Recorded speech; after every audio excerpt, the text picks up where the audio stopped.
Bonjour à tous, j'espère que vous allez bien. Qu'est-ce que je vais faire comme vidéo? Je crois que je vais parler FPV. Cette semaine, je me suis posé la question de pourquoi il y a de plus en plus de vidéastes qui s'intéressent au FPV. J'ai pu m'apercevoir qu'il y avait de plus en plus de professionnels de la vidéo, des mecs qui travaillent dans la vidéo ou alors qui sont vraiment passionnés mais de vidéo, qui s'intéressent maintenant au FPV. Pour vous donner une vision un peu d'ensemble et pour comprendre un peu le cheminement et pourquoi ça arrive, pourquoi on arrive là tout simplement à ce point-là. Il y a 4-5 ans, il y a des mecs, des geeks un peu comme on peut le dire, qui ont commencé à voler dans la forêt en France et ça s'appelle Ergoné et ça a cartonné. C'est des vidéos qui ont fait des millions de vues parce que ça montrait un nouveau sport et c'était juste incroyable. À cette période-là, c'était il y a à peu près 3 ans, enfin Ergoné c'était même un peu avant. Et il y a 3 ans, du coup, il y a pas mal de personnes qui se sont lancées, notamment moi, dans l'FPV, soit pour faire de l'arrêt, soit pour faire du freestyle, soit pour faire les deux. Et du coup, pendant voilà, ces 3 ans, ou pendant 2 ans, il y a eu pas mal de mecs qui ont fait des vidéos comme moi pour montrer les vols, des trucs comme ça. Mais c'était des vidéos pas très jolies à voir. Qu'on soit clair, c'était pas très joli à voir. C'était pas très beau, c'était pas très fluide, ça vibrait de partout. Ça manquait de quelque chose, ça manquait d'un côté professionnel et créatif et un bel aspect visuel. Mais le truc c'est que ça fait à peu près 1 an qu'on voit sur internet des vidéos qui cartonnent et qui sont vraiment super belles. Notamment je pense à Johnny FPV, je pense à Finky, c'est très récent mais il fait vraiment des vidéos de fou. Il y a vraiment pas mal de pilotes comme Gab 707, il y a Jet FPV, il y a qui d'autre, Nicolas Gaillard qui a fait une super vidéo sur la Réunion. Je vous invite à aller voir tous ces pilotes, je vous mets le lien dans la description, c'est vraiment magnifique ce qu'ils font, et Air Blaster aussi. En soi, c'est pas tous des super pilotes. Il y en a, ils sont exceptionnels, ok. Il y en a, ils sont un peu moins bons, mais ce qu'ils ont réussi à faire, c'est prendre une vidéo, une image FPV d'un quad qui tremble un peu, pas forcément ouf, et de le traiter et de faire vraiment une image magnifique. Attendez, venez avec moi. Ah, il fait pas mal chaud là, je change d'endroit. Bon, la question c'est pourquoi et comment ces gars ont réussi à faire des vidéos complètement folles, sachant qu'avant on n'en faisait pas. Donc il y a plusieurs raisons à ça. Notamment la raison première raison c'est le pilotage. Tout le monde sait piloter. Donc c'est normal qu'au début les pilotes n'avaient pas un pilotage très fluide et tout. Ça c'est il y a 3 ans quand tout le monde débutait. Mais là, ça fait quand tu as 3 ans de pratique, tu commences à savoir piloter, tu commences à avoir un bon niveau. À ça t'ajoutes une meilleure qualité d'image, donc grâce au GoPro. Voilà, GoPro 5, ça c'est GoPro 5, c'est vraiment une très bonne qualité. Mais après, il y a eu la GoPro 6 et la GoPro 7. Et GoPro 7, elle a quoi? Une stabilisation. Et je pense que c'est ça qui fait le gros gap. Pas forcément de la stabilisation de la GoPro 7, mais la stabilisation numérique. Et des mecs qui vont me dire, mais c'est quoi ça? Si je vous dis Real Steady, est-ce que vous savez ce que c'est? Bon, le Real Steady c'est quoi? En fait c'est une espèce de plugin, c'est pas une espèce, c'est un plugin qu'on met sur After Effects, c'est un logiciel de la suite Adobe. Donc on a ce logiciel, c'est une espèce de logiciel de montage, on a ce logiciel, on a ce plugin qui est Real Steady, et ce plugin traite la vidéo de manière à stabiliser le plan. Ok, on a notre plan, notre quad il bouge dans tous les sens, il filme une espèce de grand champ de vision. Et le Real Steady, qu'est-ce qu'il va faire? Il va cropper un peu à l'intérieur, il va stabiliser le tout avec une espèce de tracking, et enfin je sais pas exactement comment ça fonctionne, mais bref, t'as un plan hyper smooth, hyper fluide, mais ça n'empêche que quand même ça se voit un peu que c'est fait avec le Real Steady.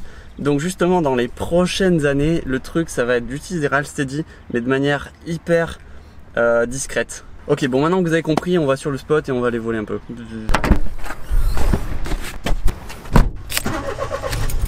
Bon, me voilà sur le spot, il commence à pleuvoir, c'est relou. Je vais essayer de vous montrer pourquoi justement ces vidéastes veulent se mettre au FPV. Vous allez voir un peu le côté créatif de ça, parce que vous voyez, sur un spot comme ça, banal, avec un DJI, tu fais des images un peu pourries, quoi, bof bof. Mais avec nos quads, je vais vous montrer qu'on peut faire des trucs ouf.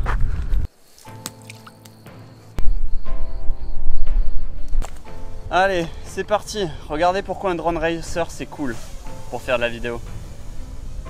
Ça, est-ce que vous pouvez le faire avec un Mavic? Ben non. Et voler en arrière comme ça non plus. Faire des putains d'accélération, pardon pour le mot. Vous pouvez pas non plus. Et faire ça et vous retourner. Non. Non plus. Et par exemple, si vous voulez voler près d'obstacles, est-ce que vous pouvez le faire avec un Mavic? Ben pas trop avec tous ces capteurs. Et vous n'allez pas pouvoir avoir le même vol.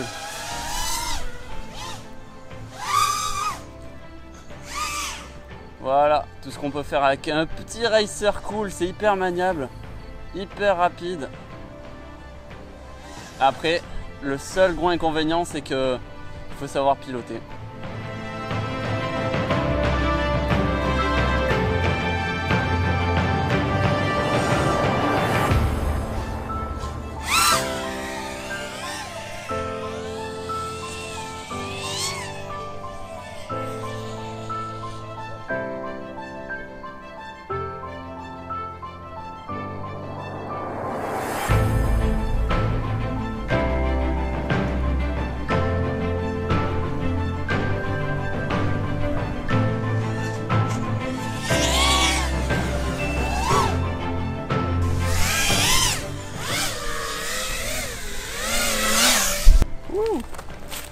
Je résume, en fait les mecs qui font de la vidéo, les vidéastes, pourquoi sont-ils intéressés par le FPV? Justement parce que comme vous l'avez vu, on peut faire des plans juste qu'on peut pas faire avec aucune autre machine. C'est vraiment des plans inédits, on peut faire vraiment ça qu'avec un drone. C'est petit, c'est maniable, c'est rapide, ça accélère super fort, ça peut suivre n'importe quel objet super rapide et ça fait des plans méga dynamiques. Tu peux vraiment te rapprocher des obstacles, être vraiment super près des falaises. Moi souvent je vole, si vous avez vu mes dernières vidéos, je vole pratiquement je touche les falaises et ça on peut absolument pas le faire avec un Mavic. On peut faire des plans retournés à l'envers, sur les côtés. Tout est manuel. Et ça c'est un gros avantage, mais c'est aussi un gros inconvénient. Je m'explique. Un drone racer, il n'y a aucune assistance, c'est vraiment tout dans vos doigts et dans votre cerveau, bien sûr, parce qu'ils sont connectés. Et ça, faut en être conscient, ça demande vraiment beaucoup de pratique, vraiment beaucoup de pratique. Ceux qui font du FPV le savent que votre évolution, elle va toujours augmenter. Vous allez toujours augmenter votre niveau, ça c'est sûr. Par contre, ça demande du travail sur le simulateur. Allez voler quasiment tous les week-ends. Et ça dépend bien sûr des plans que vous voulez avoir. Si vous voulez avoir juste des plans tout droit, proche des falaises, ça peut se faire en quelques semaines ou quelques mois. Mais si vous voulez vraiment commencer à faire des orbites, des rotations vraiment complexes, ben là, je suis désolé, mais il faut s'entraîner, Et là, je le dis aux vidéastes qui veulent se lancer là-dedans. Voilà, il faut être conscient que le drone racer comme ça, c'est pas facile du tout. Ça demande énormément de temps. Attendez. Et le temps que ce soit au pilotage, comme je vous l'ai expliqué, mais aussi, et ça vous le savez peut-être pas si vous pilotez des Mavic ou quoi, c'est tout ce qui est montage et réparation, ça demande énormément de temps. Maintenant pour moi ça va, je gère, je passe vraiment pas beaucoup de temps là-dedans parce que je casse pas beaucoup. Et quand j'ai un problème, je sais le réparer vraiment super vite. Mais avant, oh le casse-tête, vraiment la première semaine, bon maintenant il y a des tutos et tout qui expliquent, donc sur Culture FPV, sur ma chaîne, sur We Are FPV, vous avez plein de tutos pour savoir comment on monte un drone racer. Mais avant, oh, je me cassais la tête juste pour des connectiques vraiment bêtes. Mais vous avez cet avantage, mais il faut être conscient que ça prend quand même beaucoup de temps et aussi pour acquérir le vocabulaire, toutes les connaissances, mais c'est vraiment super intéressant et je vous invite tous à vous lancer là-dedans, tous les vidéastes. Bon, ben n'hésitez pas toujours à liker cette vidéo, à vous abonner, c'est pas déjà fait. Je vais peut-être me recevoir un rouchat de pluie, mais c'est pas grave, on continue les vidéos et je vous vois bientôt, j'espère. Allez, ciao!